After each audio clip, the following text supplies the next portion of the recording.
Hello everyone, and welcome to episode 16. We have 3 major things we need to accomplish today.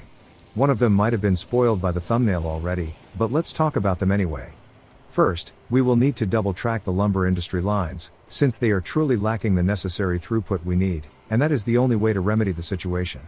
Then, we will move food production away from the Paddington area, and instead use another food factory that is right where we are already collecting grain, so it will be the perfect excuse to take a lot of weight off of the mainline train's shoulders, and only use them to move the finished goods. And after those, we will get started on a bit of a decorating spree, where we will replace some of the uninspiring farms with something a lot more appealing.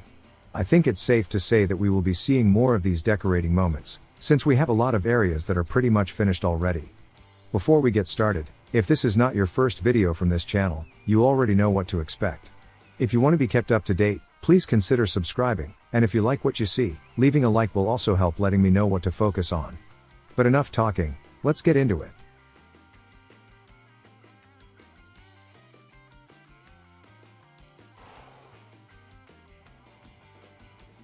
So, let's deal with those lines that are delivering the wood. They are way too inefficient right now, and are in desperate need of a bit of an upgrade. This unfortunately does mean that we will need to get rid of some sidings around the freight hub, since we will need to double track the entire length of these lines.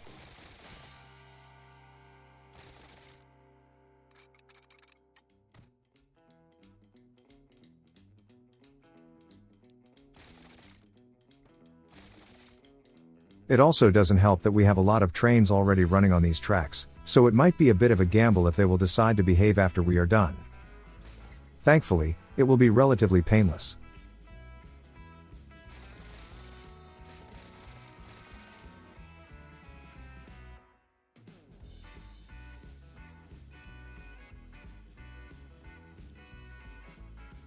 As I've said, we will need to double track the entire length, so we will need to add a switch right at the entrance to the station. Dealing with the bridge was a bit of a pain, since adding more lanes onto it messed with the pillars, so I had to do the tracks in sections to try and preserve them as best I could.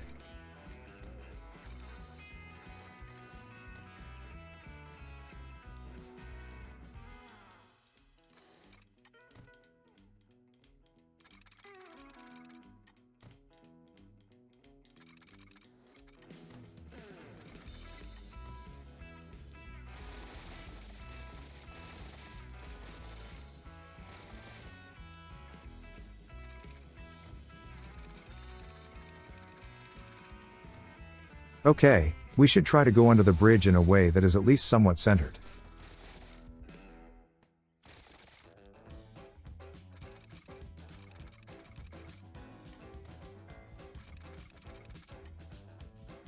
Nope, try the other side.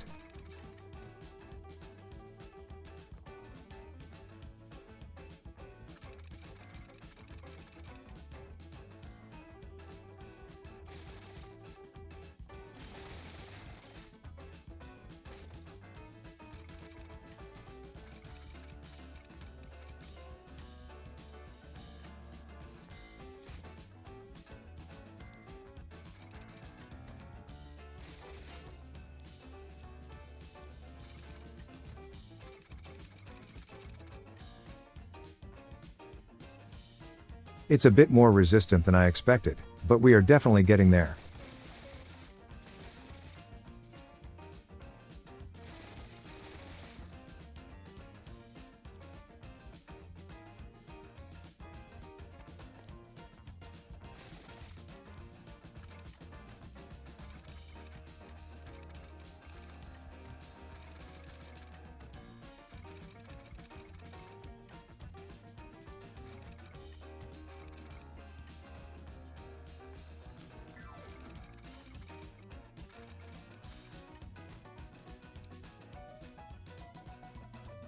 Alright, we are almost done, still need to deal with one more station.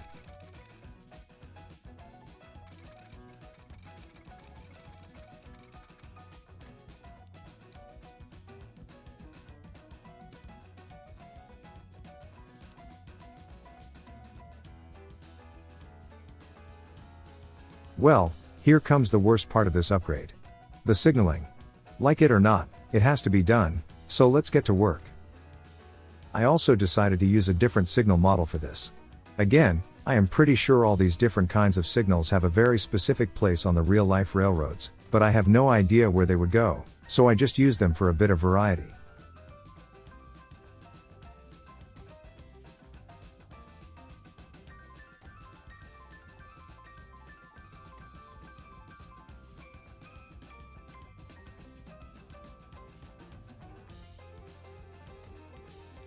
And with that, the tracks are used correctly by the lines. But we are not done, far from it. We still need to place Q blocks along the tracks, so more than one train can use them between switches. But, before we do that, we need to sort out the trains. Some of them are driving in the wrong direction, so they need a bit of help to sort themselves out.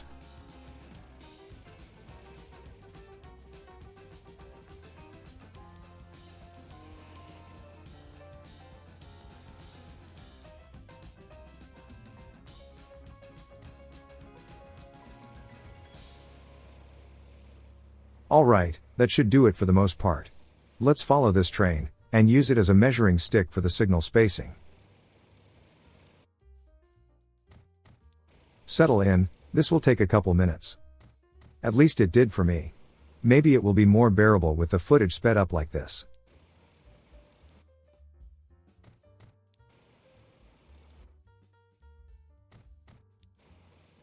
Usually, I try to avoid using too many signals, but on this particular part of the network, it's a must.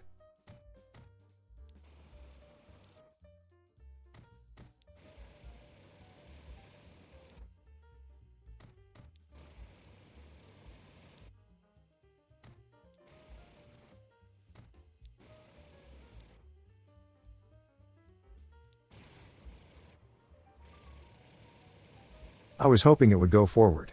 We will need to find another ruler to carry on signaling.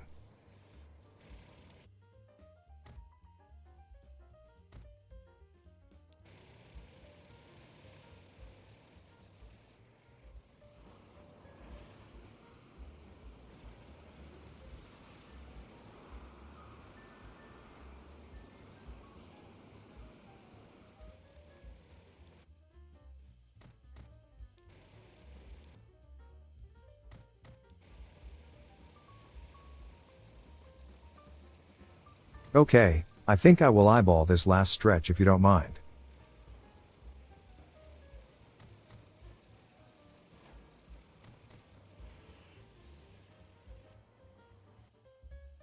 And that's the triple lumber delivery line fully upgraded to double tracks. But, I think it would make sense to do the same for the neighboring tracks too, since those house the sawmill line, as well as the 4th logging camp, so the upgrade wouldn't be complete without that.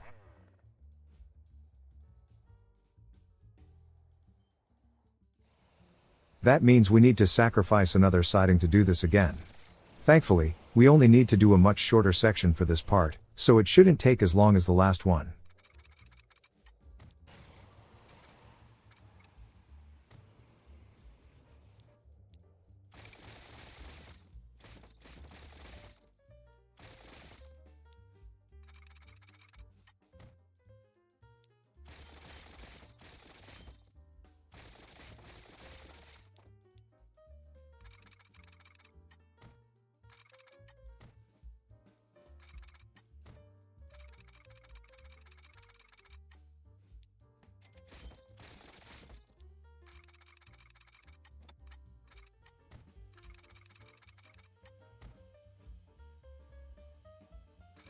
It's those pillars again. We need to carefully place the tracks to avoid collisions with the tracks below.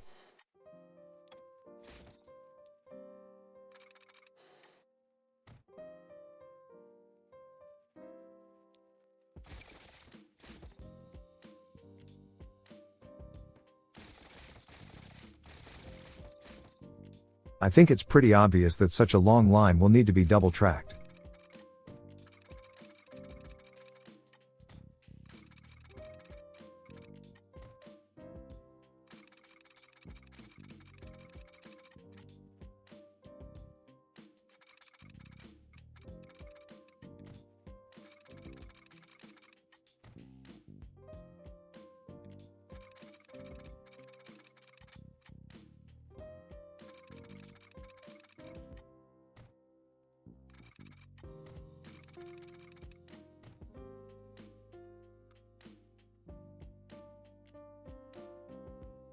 Maybe we should start signaling at the hub.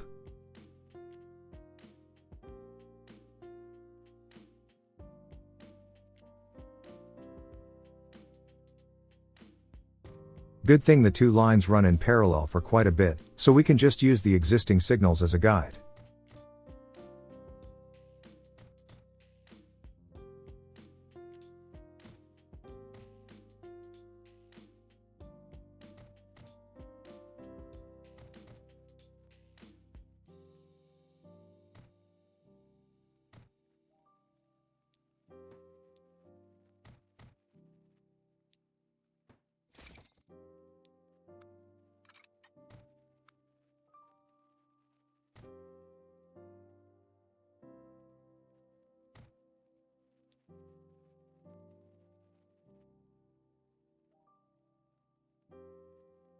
I think that's all we need up to this point.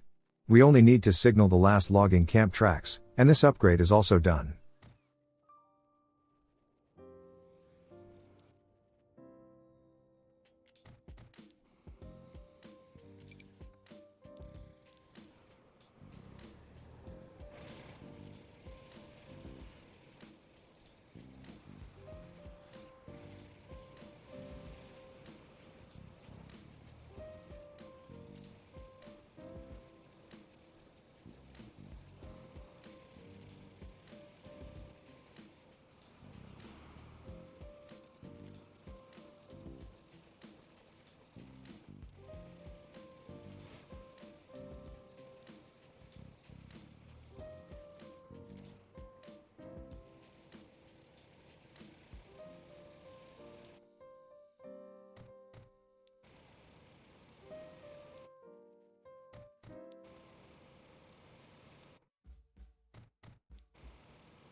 And that is pretty much it.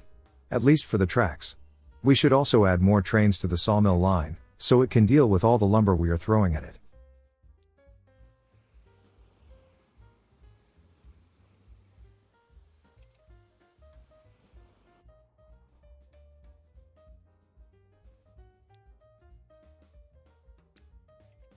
Well, maybe only the first one for now.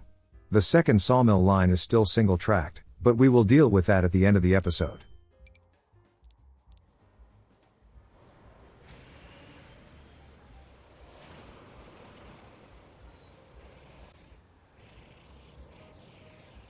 And what is going on here? Resetting the train pathfinding doesn't seem to fix the conflict between these two. Okay, no idea how this guy managed to get onto the main line, but it's definitely in a bad place. I'm afraid I cannot be bothered to deal with it, so we just sell it, and buy a replacement. Maybe that one will decide to behave itself. I'm just glad we are at the point in the game where impulse buying a 320 meters long train is chump change for us.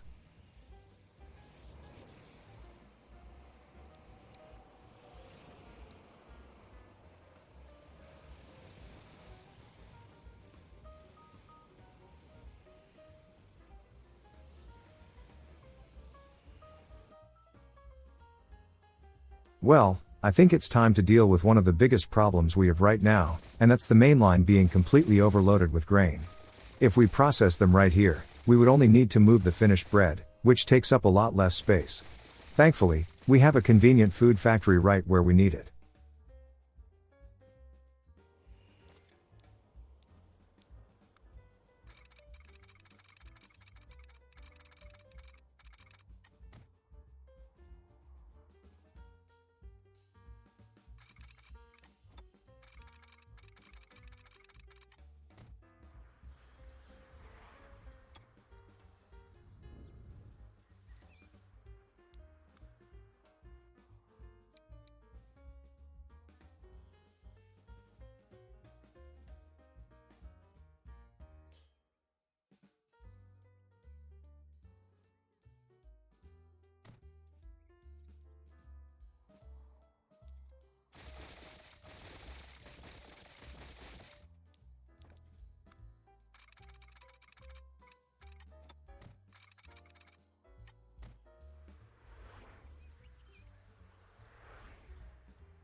Let's not forget that we need a way for trains to enter these tracks, so we need a slip lane.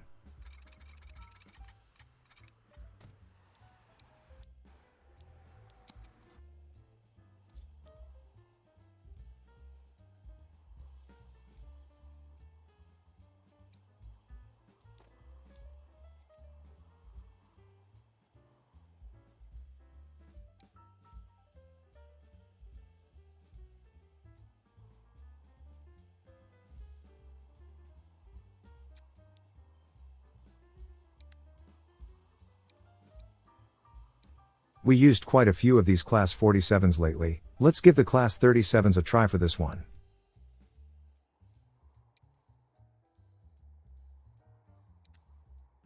Since processed food cannot be carried by hopper cars, we need to resort to containers again.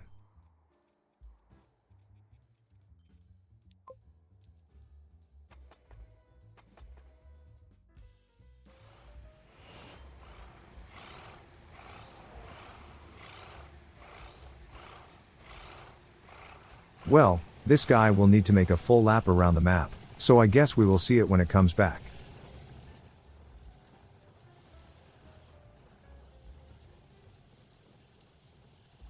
But, I do remember needing 2 trains on the other food factory line, so let's not wait and see if we have the same situation, and just double track this thing from the word go.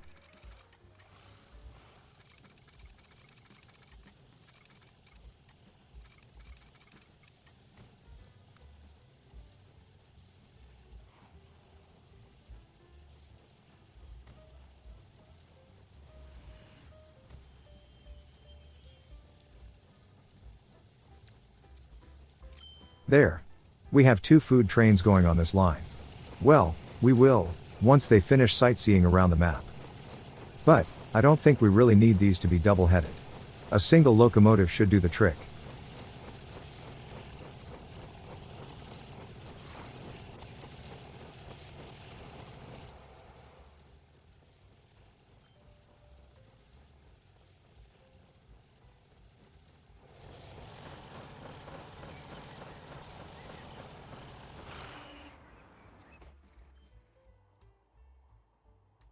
Well, here I had 2 things I wanted to accomplish.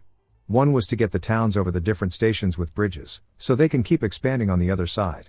Or, we could do a bit of decorating. I think it's pretty obvious what I landed on.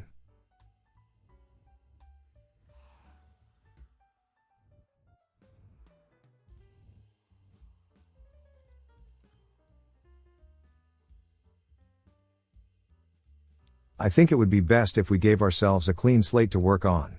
Time to get rid of some trees and rocks.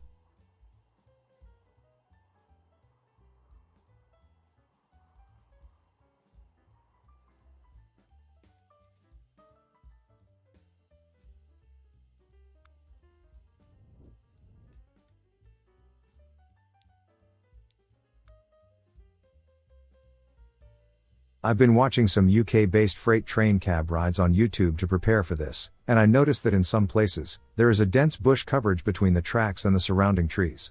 I decided to give that one a try. So, as a first step, we will draw a bunch of low-lying vegetation right on top of the tracks. Don't worry, we will of course clear out the immediate vicinity of the tracks once done.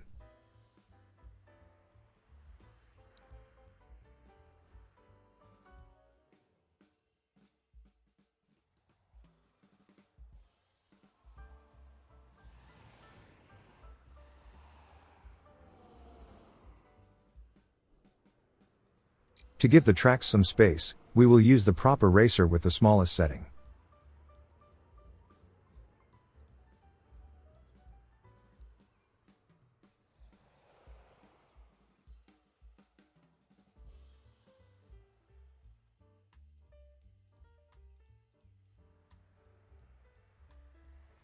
This is just the first pass, we will do a second one to make sure we have no stragglers left near the tracks.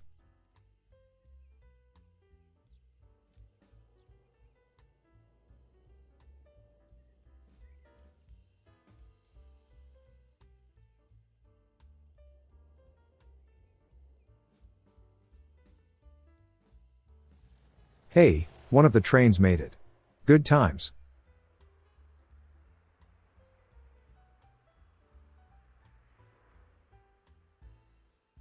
If I like the end result of this experiment, then we might just end up using it in workers and resources too. I don't see why we couldn't replicate it there.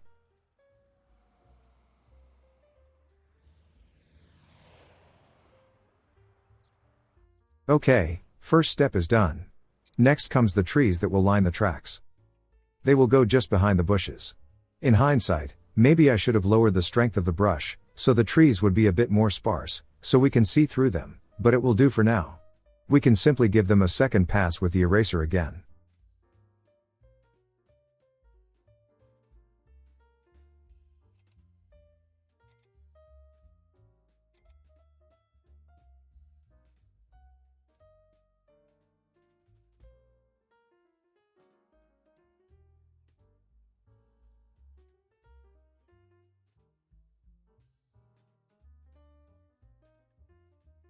Not too bad. Maybe a bit too uniform, there should be big gaps between the trees, but it's a good first attempt.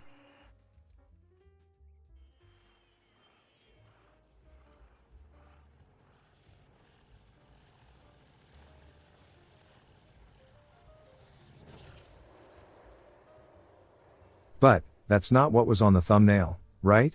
Let's do the farms next. Those vanilla fields are just embarrassing to look at. We can do a lot better, even though I am just a dabbling amateur. For a while, I couldn't really decide what to use as dividers between fields, but I think dirt roads make the most sense.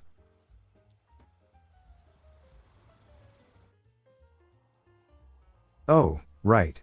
Before we carry on, we should delete the old food line.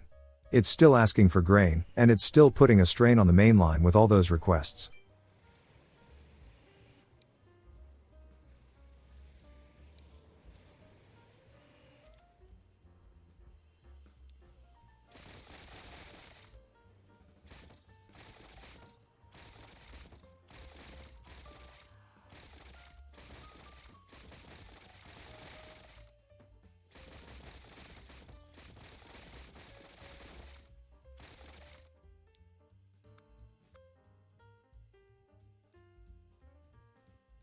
At least that unseemly tunnel is no more.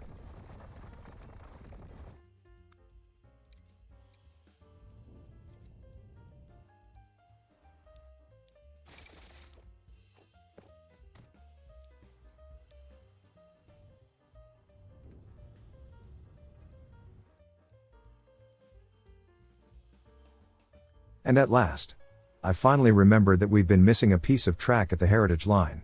Only took us a couple episodes to get back to it. Anyways, time to carry on decorating.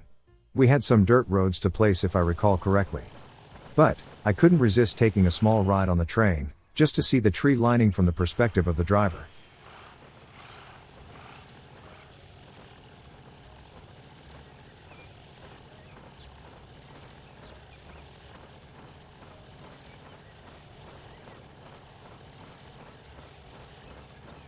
Not too bad, but there is some room for improvement. What I think needs doing right away is the removal of the Catenaries. Apart from being unnecessary, they are also spoiling the view.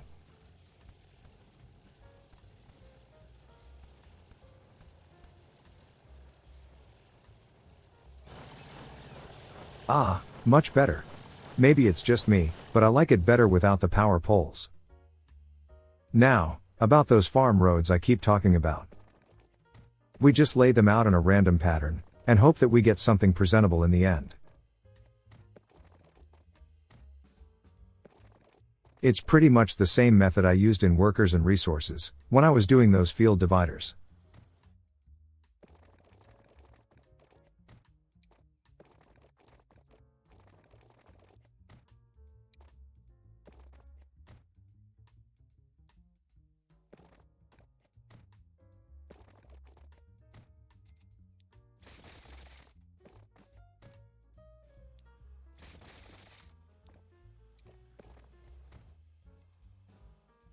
I think this road should be closer to the main farm building.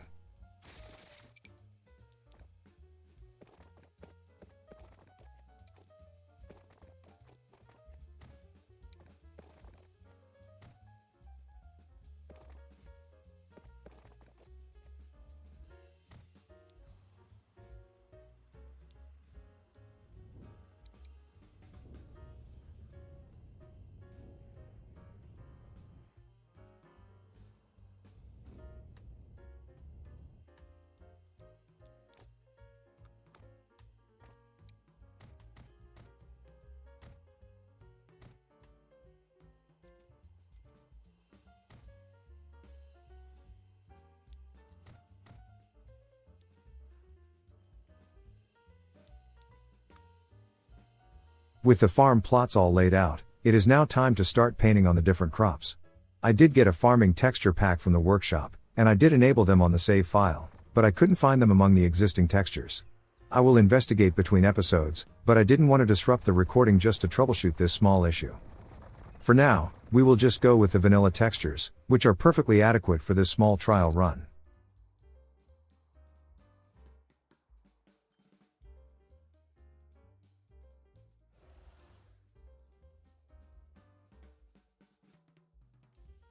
First, we just completely fill in the space between the dirt roads. Thankfully, the trees will create a small green zone in their immediate vicinity, so we can easily hide the edges of the textures.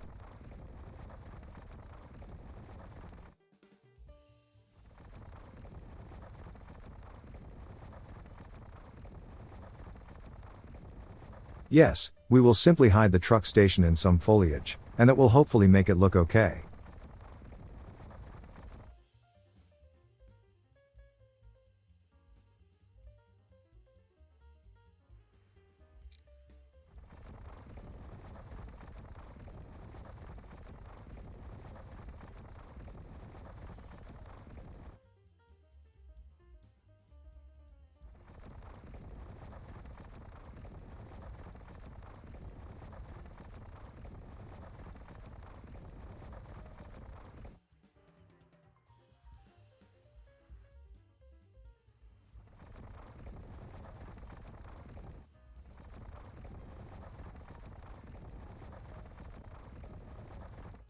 Let's just smooth down the little mounds along the roads, and then we can start placing the trees. This is what I wish we had in workers and resources. A mixed tree brush. That would make forest planning so much easier. Anyways, this is what we will paint over the dirt roads with. Once again, I might have gone a bit overboard with it, and maybe I should have used bushes in most places, and only used trees sporadically, but this is just a test run.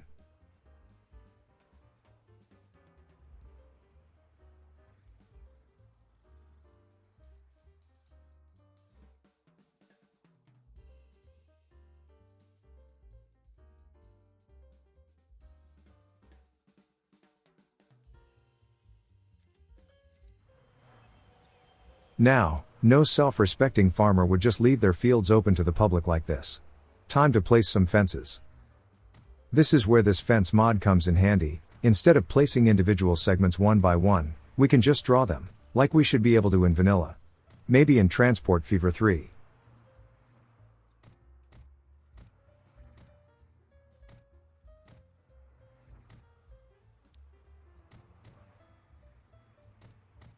For now, I just went around the main country roads, and not bothered to do them along the dirt roads.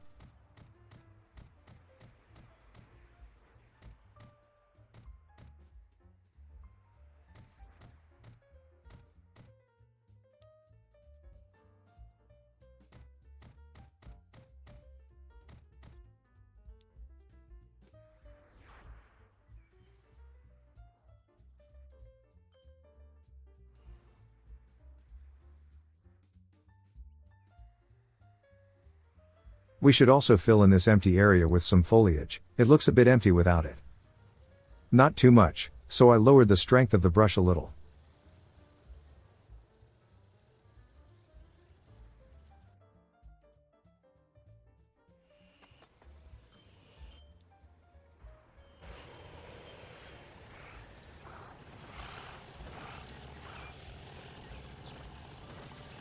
Yeah, we definitely need to thin out the trees around the tracks, even if just a little.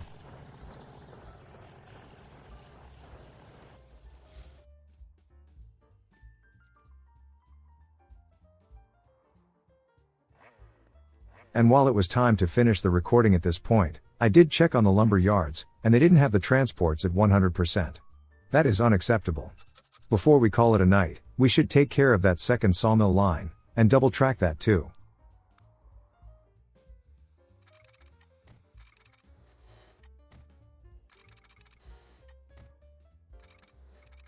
Needless to say, my alarm clock was getting really loud at this point. Well, it's the same volume the entire time it's on, but it does feel like it gets louder after every beep it throws at me.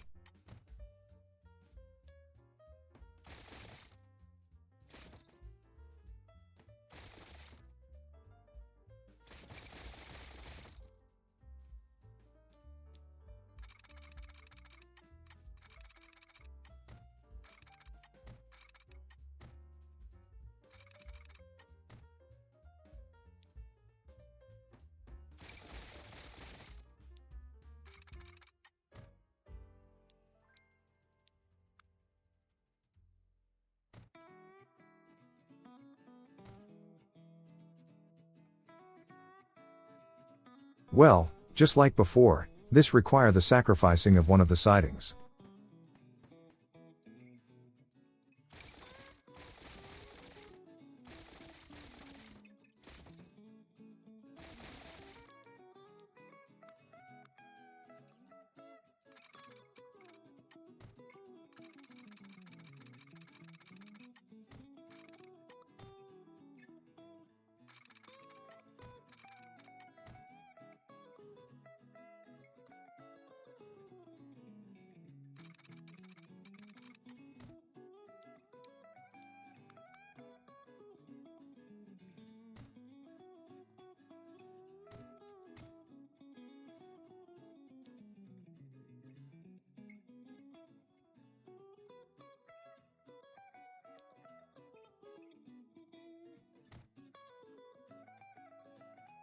Okay, the episode is a bit too long at this point, so I will deal with the spacer signals in the next one. For now, let's just buy the extra trains, and call it a day. So, I think this will likely be the format of the series from now on. We do a bit of logistics work in one part of the video, and then we do a bit of decorating in the other.